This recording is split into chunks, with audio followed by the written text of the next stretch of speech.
Some deeper research and something hit. You know, I was doing some deeper research and something hit me. Marshal Philippe Pétain, remember him? Leader of Vichy France, tried for treason. He didn't support the ideals of the French Revolution. Not liberty, not equality, not fraternity.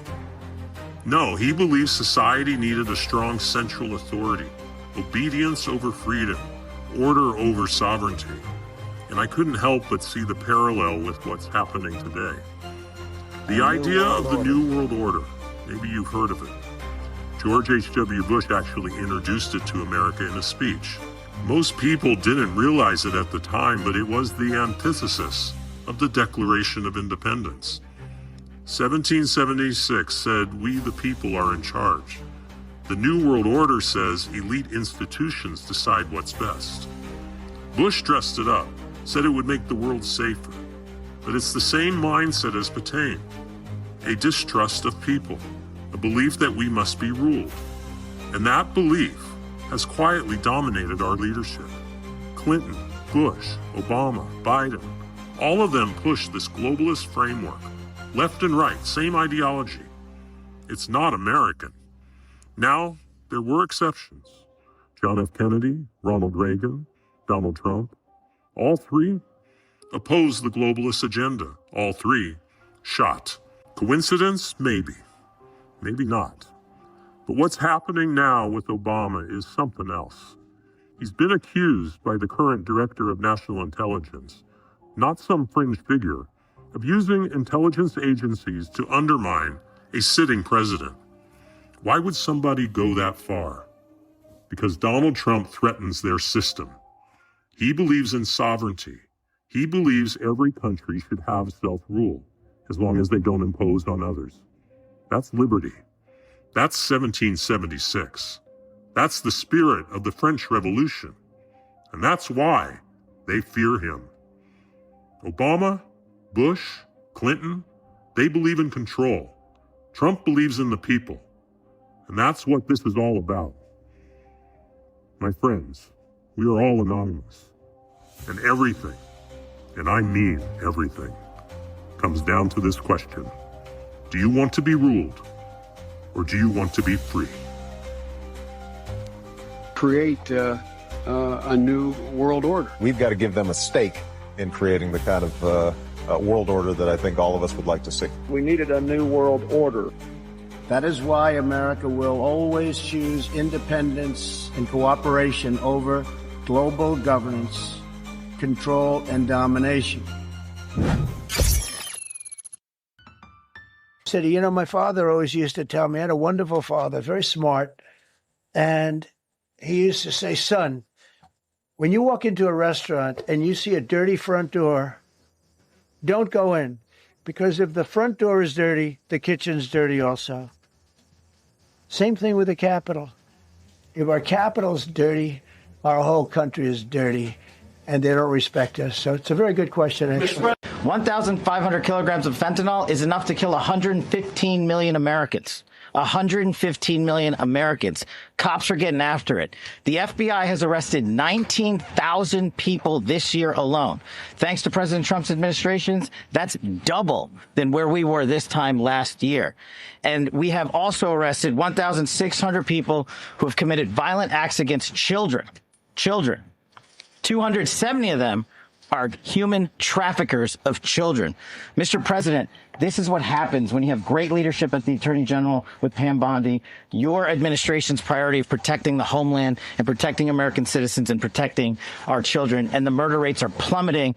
We are now able to report that the murder rate is on track to be the lowest in U.S. history, in modern recorded U.S. history, thanks to this team behind me and President Trump's priorities. Mobilize the D.C. National Guard. It'll be operationalized by the Secretary of the Army, Dan Driscoll, through the D.C. Guard. You will see them flowing into the streets of Washington in the coming week. At your direction as well, sir, there are other units we are prepared to bring in. Other National Guard units, other specialized units.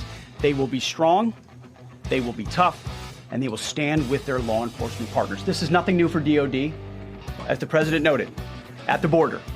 We've got 10,000 troops down there who've been operating in defense cooperation areas, defense zones, where there's zero illegal crossings because of troops on strikers scanning the border. We've been protecting other people's borders for 20 years.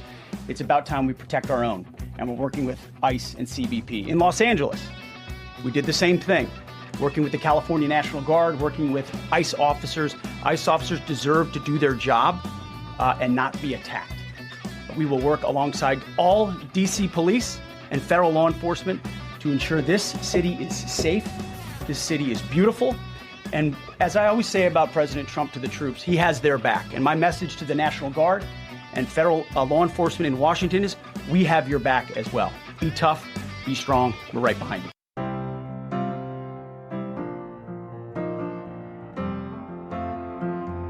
Under the authorities vested in me as the President of the United States, I'm officially invoking Section 740 of the District of Columbia Home Rule Act. You know what that is? And placing the D.C. Metropolitan Police Department under direct federal control, and you'll be meeting the people that will be directly involved with that.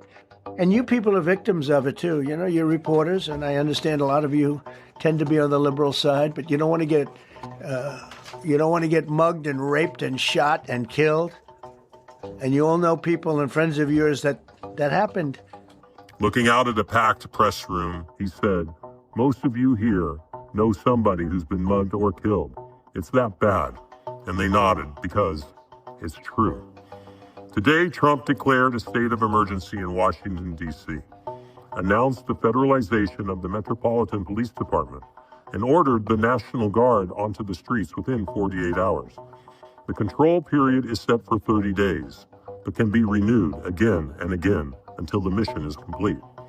In emergencies, the president can take direct control of the MPD, something that has been done before in other forms, like the Financial Control Board of the 1990s.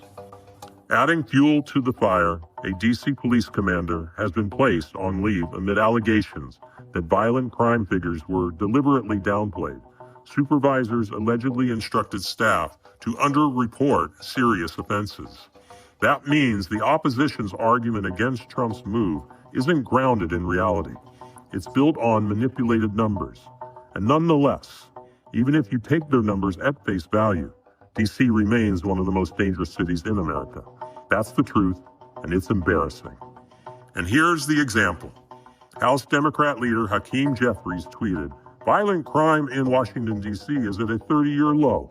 Donald Trump has no basis to take over the local police department." That's exactly the problem. Pointing to statistics while ignoring the reality on the streets.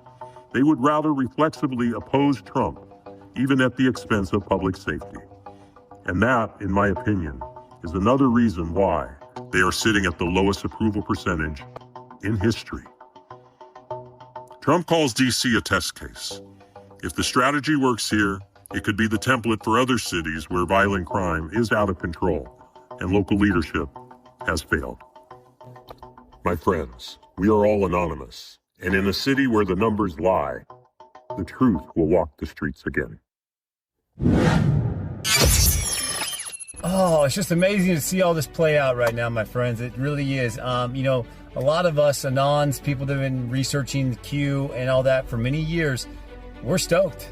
We've been waiting for this. The Q board told us, hey, you're going to see the National Guard, you're going to see the military. It's the only way forward.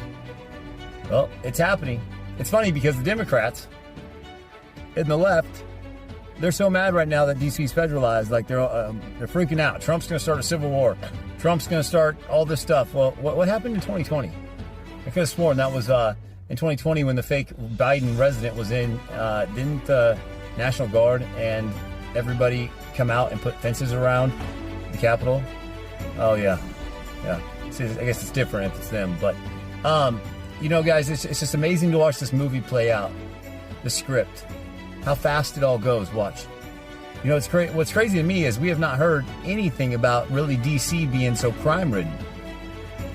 I mean, maybe it's just me. I have not heard of all this crime, and obviously they probably tried to cover it up, but man, it's amazing. And now look how fast it's going to be cleaned up. And then think about this. Trump just went to war with the cartels. The cartels are the arm of the cabal. That's their money. That's their trafficking, their laundering. You're witnessing the destruction of all the pieces in the end game right now of the cabal stronghold worldwide. Remember, you got DC, the Vatican, London.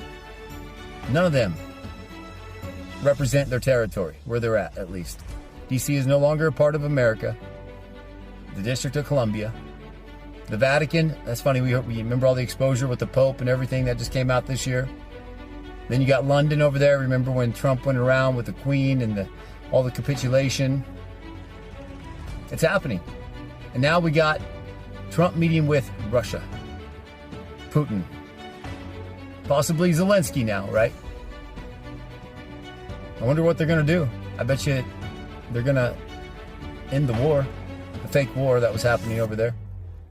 And it's amazing, man. Trump has brought more peace in the last 6 months than ever before around the world. Incredible.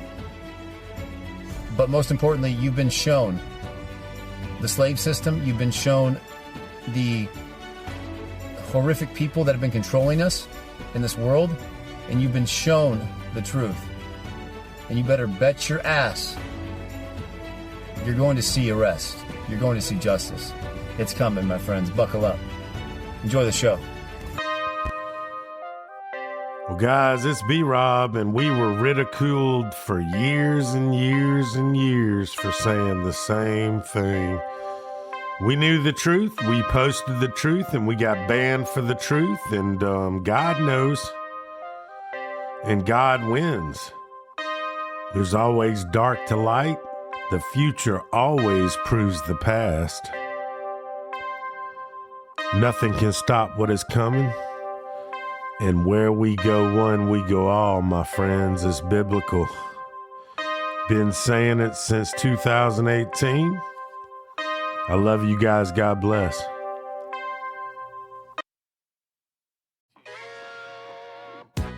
Hey guys, it's B-Rob. We thank you for tuning in to today's episode of the Food for Thought Faithcast.